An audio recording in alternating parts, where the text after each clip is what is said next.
Hello, എല്ലാവരും ഊണ് കഴിച്ചോ? അപ്പം ഇന്നത്തെ നമ്മുടെ ഉച്ചയൂണെന്ന് പറയുന്നത് സിമ്പിളായിട്ടുള്ള ഉച്ചയൂണാണ്. ലളിതമായ ഉച്ചഭക്ഷണമാണ്. അപ്പം കറിയൊന്നുമില്ല. ശരിക്കും പറഞ്ഞു കഴിഞ്ഞാൽ നമ്മൾ ചുമ്മാ ഒരു ബിരിയാണി റൈസ് ഉണ്ടാക്കി. അതിനകത്ത് പ്രത്യേകിച്ചൊന്നുമില്ല. ബിരിയാണിക്ക് ചിക്കനോ മട്ടണോ അല്ലെങ്കിൽ ബീഫോ മുട്ടയോ ഒന്നുമില്ല.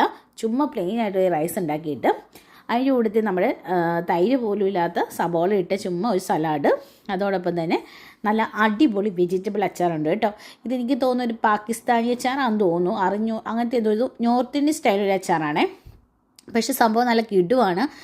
കറുത്തിങ്ങനെ ഇരുന്നെന്ന് വെച്ചാലും എല്ലാ വെജിറ്റബിൾസും ഉണ്ട്. മാങ്ങയുണ്ട്, നാരങ്ങയുണ്ട്, ക്യാരറ്റ് ഉണ്ട്, പച്ചമുളകുണ്ട്, അങ്ങനെ ഓൾ വെജിറ്റബിൾസ് ഇൻക്ലൂഡഡ് ആണ്. അതോടൊപ്പം തന്നെ നല്ല ടേസ്റ്റാണ്. അതായത് ഇങ്ങനത്തെ റൈസുകൾക്കൊക്കെ കൂട്ടി നമുക്ക് കഴിക്കാനായിട്ട് നല്ല ടേസ്റ്റാണ് കേട്ടോ. ഇതിൻ്റെ ഫ്ലേവർ എനിക്ക് തോന്നുന്നത് കടുകെണ്ണയിൽ ഇതുണ്ടാക്കിയേക്കുന്നതെന്ന് തോന്നുന്നു. അപ്പം അച്ചാർ നല്ല അടിപൊളിയാണ്, നല്ല സൂപ്പറാണ്. ഏത് ഫുഡിൻ്റെ കൂടെ നമുക്കത് കറിയൊന്നും ഇല്ലെങ്കിലും കഴിക്കാനായിട്ട് പറ്റും. നല്ലൊരു അച്ചാർ കേട്ടോ. ഇത് ടേസ്റ്റ് ചെയ്യാത്തവർ വാങ്ങിച്ച് നോക്കണേ.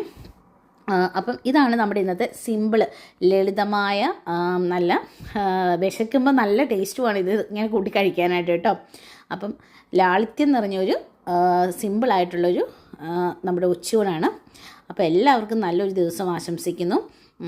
എല്ലാവരുടെയും ജീവിതത്തിൽ നന്മകൾ വരട്ടെ. അപ്പം എല്ലാവർക്കും ഹാപ്പി ഡേ.